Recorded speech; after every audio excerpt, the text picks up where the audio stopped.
Hello, everybody. Down syndrome week 12 press conference here. Big win over Owen.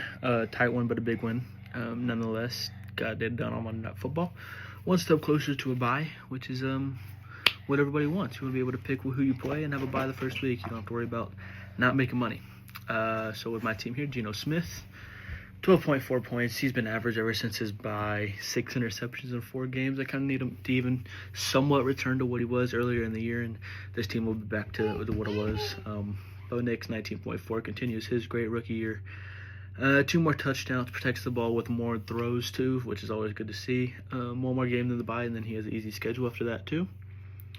Brian Robinson Jr., 2.9, injury crisis continues. He got like 1 or 2 carries in, then was out for like a quarter, came back, got a couple more carries, and was ruled out for the game. So I know he'll want to play this week with Eckler getting murdered, but he has to be able to. Henry, 14 points. His touchdown streak ends. 24 carries, 140 yards. Still a dominant performance. He's my workhorse, and he's got me to where I am now. So he's got 1 more week till his bye, and he's ready for the playoffs, hopefully nice and rejuvenated. CeeDee Lamb, 11.8. It's tough to have because you know how special he can be. He's just not showing up this year consistently. I mean, he's showing flashes. He had a 33-point game, so CD is CD. He's the poster boy. He's the number 2 overall pick. So he's going to be there. He's a scary as aura, so he'll be all right. DK Metcalf, yet to find his rhythm after coming back from his injury and his bye. Him and Geno, I think, are kind of waiting to blow up. I feel like it's right there where they can get back on that chemistry from earlier in the year. McConkey, 11.3. Him and Bo have been great rookies for me all year. He's the number 1 in LA.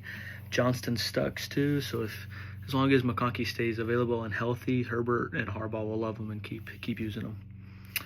Kittle, 17.2. He's back with a vengeance. He was out 1 week, but he don't give a fuck who's throwing him the ball. He's going to be useful. Found the end zone again in the red zone, which has been his biggest killer all year. I mean, he averages a shit ton of yards per catch, which is great for a tight end. So he's been great for me this year. J.K. Dobbins, 7.4. He looked well on his way to have a great game. Then he got rolled up on and twisted. Came out like an hour or 2 ago that he had an MCL sprain, so he's going to be week to week out this week for sure, which is okay. Hopefully he can come back before the playoffs and produce a little bit for me like he has for Jesse's team most of the year.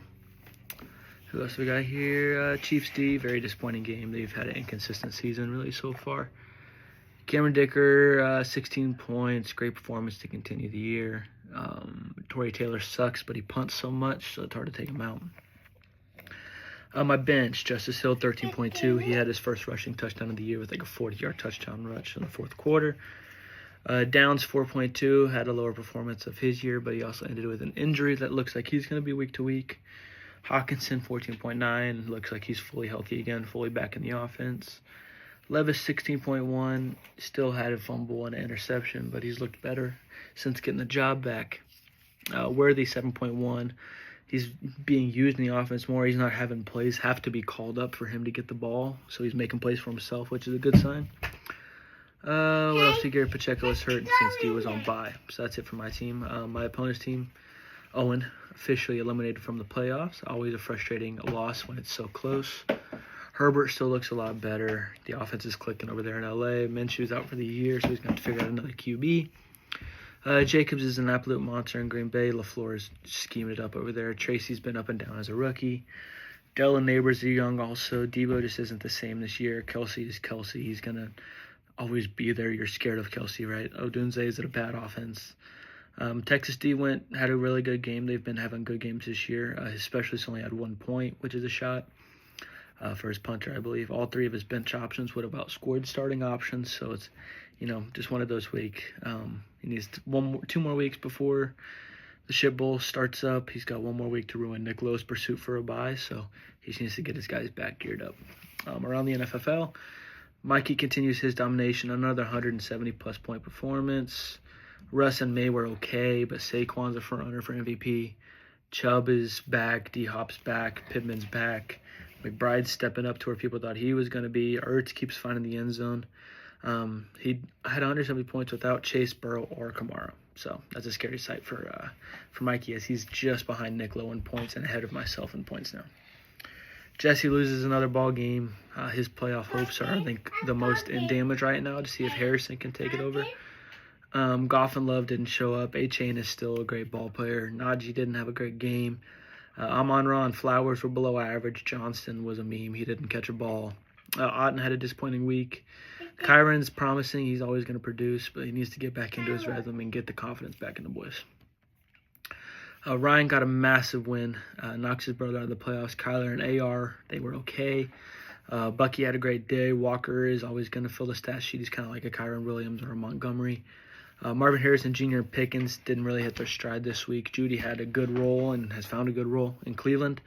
Jonnu had another great week. Him and Tua have something clicking now that Tua's back. And Keenan has been a right bright spot. So Ryan's clicking, and it looks like he's solidified his spot in the playoffs. Jackson is now geared for the shit bowl. 3-9, not great. Mahomes and Williams, who were Ryan's starting quarterbacks most of the year, which is funny enough. They both had really good games, but it wasn't just wasn't enough for Jackson's team. Eckler got murdered and has a concussion now.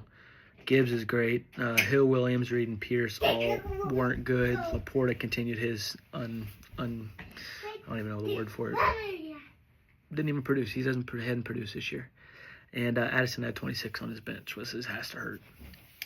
Harrison got another big win over Parker, who were in the similar situations. Winner really kept their playoff hopes alive. Loser kind of solidified their spot into the shit bowl.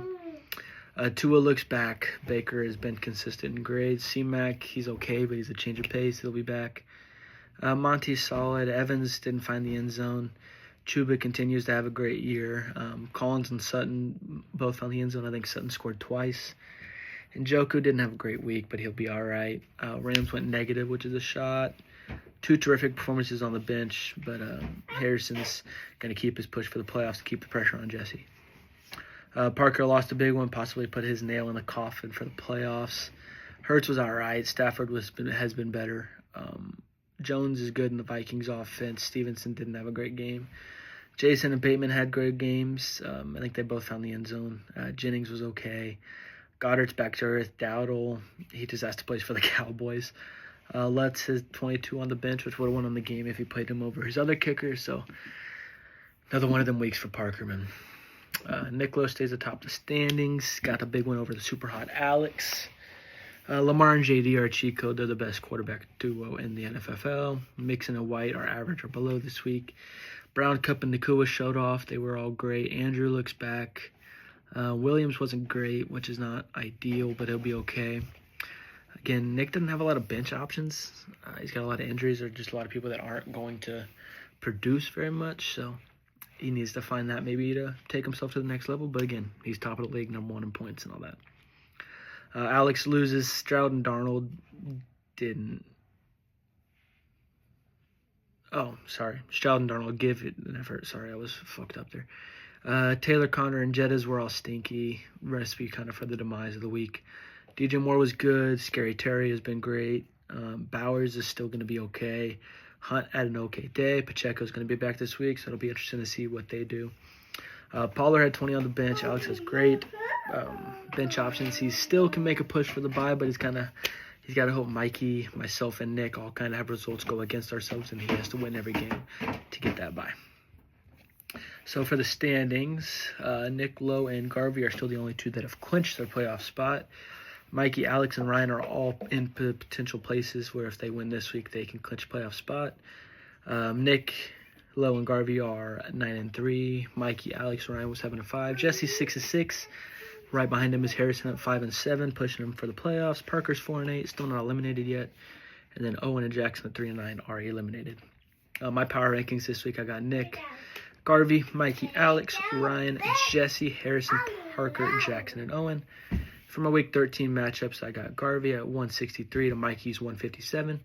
Nick, 160 to Owen's 134. Ryan's 149 to Harrison's 133. Parker's 145 to Jackson's 122. And Alex's 151 to Jesse's 140. Congrats to everybody that won. Sorry, everybody that lost. Owen and Jackson get ready for the ship bowl. Nick and I are ready for the playoffs. Looks like 3 other ones could be joining us this week, so it'll be interesting. Bye-bye, everybody.